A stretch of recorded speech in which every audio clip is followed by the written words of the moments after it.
గ్రామ పంచాయతీ ఎన్నికల కోసం ఓటర్ జాబితా పోలింగ్ కేంద్రాలు ఎన్నికల సిబ్బందిని సంసిద్ధం చేయాలని రాష్ట్ర ఎన్నికల సంఘం కమిషనర్ సి పార్థసారథి అధికారులను ఆదేశించారు. ఆయన జిల్లా కలెక్టర్లు, స్థానిక సంస్థల అదనపు కలెక్టర్లు, జెడ్పీసీఈఓలు, డీపీఓలు, ఎన్నికల రిటర్నింగ్ అధికారులతో వీడియో కాన్ఫరెన్స్ ద్వారా సమీక్ష సమావేశం జరిపారు. ఈ సందర్భంగా రాష్ట్ర ఎన్నికల కమిషనర్ పార్థసారథి మాట్లాడుతూ వచ్చే 4-5 నెలల వ్యవధిలో స్థానిక సంస్థల ఎన్నికలు పూర్తి చేయడం జరుగుతుందని స్పష్టం చేశారు. ముందుగా 3 దశల్లో గ్రామ పంచాయతీ ఎన్నికలు నిర్వహిస్తామని, అనంతరం ఎంపీటీసీ, జెడ్పీటీసీ ఎన్నికలు నిర్వహించి ఆ తర్వాత చివరిగా మున్సిపల్ ఎన్నికలు జరుగుతాయని ఈ సందర్భంగా ఆయన వెల్లడించారు.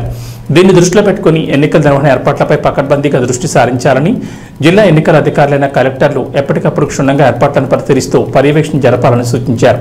గత శాసనసభ, పార్లమెంట్ ఎన్నికలతో పోలిస్తే పార్టీలకు అతీతంగా జరిగే స్థానిక సంస్థల ఎన్నికలు సున్నితత్వంతో కూడుకుని ఉంటాయని, ఏమాత్రం అజాగ్రత్తకు తావివ్వకుండా, ఎలాంటి ఫిర్యాదులకు ఆస్కారం లేకుండా ప్రశాంత వాతావరణంలో పారదర్శకంగా ఎన్నికలు నిర్వహించేందుకు అవసరమైన అన్ని చర్యలు ముందస్తుగానే చేపట్టాలని కమిషనర్ జిల్లా కలెక్టర్లకు తెలిపారు.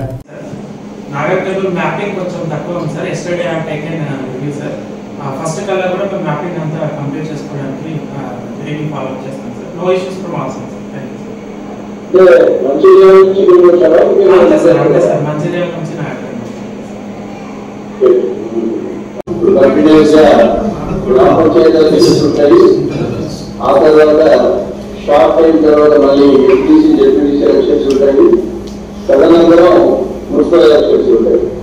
So next probably 4 to 5 months what ever clarification and ఇంకా ఎలక్షన్ ప్రిపేర్ చేసుకున్నా కొన్ని వాయిస్ అధికారులు చెప్తారు. పోలింగ్ పర్సన్ అంటే స్టేజ్ రిటర్నింగ్ ఆఫీసర్ వస్తారు, స్టేజ్ రిటర్నింగ్ ఆఫీసర్ వస్తారు, తర్వాత మీకు పోలింగ్ పర్సనల్ వస్తారు, పోలీస్ పర్సన్ మీకు కావాలి, పోలింగ్ పర్సనల్ వస్తారు. వాళ్ళు కాకుండా మీకు ఇప్పుడు చెప్పినట్టు ఎఫ్ఎస్టీ, బిఎస్టీ లేకపోతే వాళ్ళు వీళ్ళందరూ కూడా ప్రస్తావన ఆఫీసర్స్